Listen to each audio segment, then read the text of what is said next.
Halo sahabat tani, ketemu lagi di channel kami di channel Taniku Indonesia.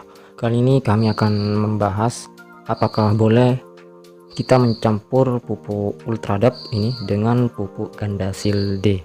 Kemarin ada yang bertanya di kolom komentar apakah boleh antara pupuk Gandasil D kita campur dengan pupuk Ultradap. Sebelum kami bahas, terlebih dahulu jangan lupa ya klik tombol subscribe dan lonceng agar bisa mengikuti video-video terbaru dari kami. Langsung saja, sebelum kita mencampur kedua pupuk ini, karena kedua pupuk ini adalah pupuk masa vegetatif, kita terlebih dahulu lihat masing-masing fungsi dari pupuk tersebut atau kandungan pupuk tersebut. Nah, kita bisa melihat di belakang kemasannya ini ya. Untuk kandungan yang pertama yang dimiliki Gandasil D adalah sebuah nitrogen sebesar 20% dan fosfor 15%, kalium juga 15%, dan juga dilengkapi dengan pupuk mikro ya untuk Gandasil D.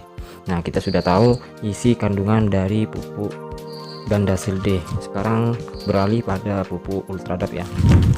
Kalau untuk pupuk Ultradap ini hanya mengandung dua unsur hara makro saja ya. Yang pertama adalah unsur N sebanyak 12%, dan yang kedua adalah kandungan fosfat sebanyak 60%. Jadi setiap 5 gram sampai 10 gram pada pupuk Ultradap itu mengandung 12% nitrogen dan 60% fosfat. Jadi fosfatnya ini sangatlah tinggi ya. Kalau untuk nitrogennya standar ya, tidak tinggi. Jadi apabila kita mencampur kedua pupuk tersebut, kita jumlahkan nitrogen yang dimiliki Gandasil D dan nitrogen yang dimiliki Ultradap, karena unsur nitrogen ini yang paling dominan untuk pertumbuhan ya.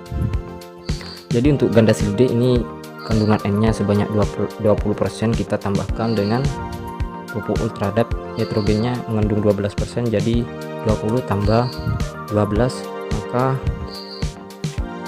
jumlahnya sebesar 32% ya. Jadi lumayan besar ya nitrogennya. Dan apabila juga fosfatnya kita tambah 60 tambah 15 jadi 75%, jadi fosfatnya juga semakin besar.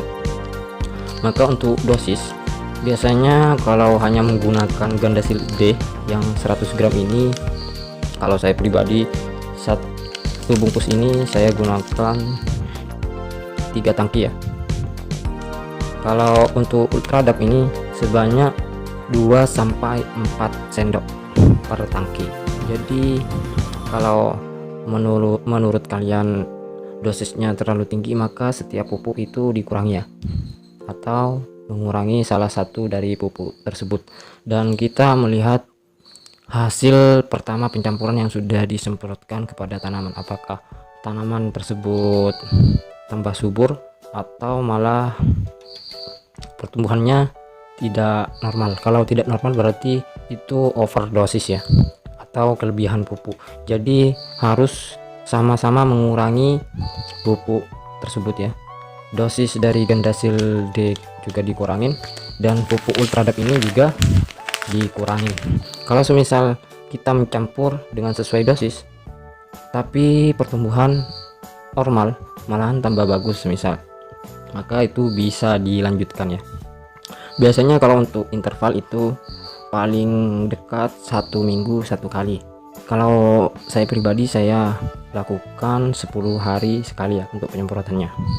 Nah, itu cara untuk mencampur kedua pupuk tersebut, pupuk Gandasil D dan pupuk Ultradap. Semoga bermanfaat bagi kalian semua. Saya akhiri.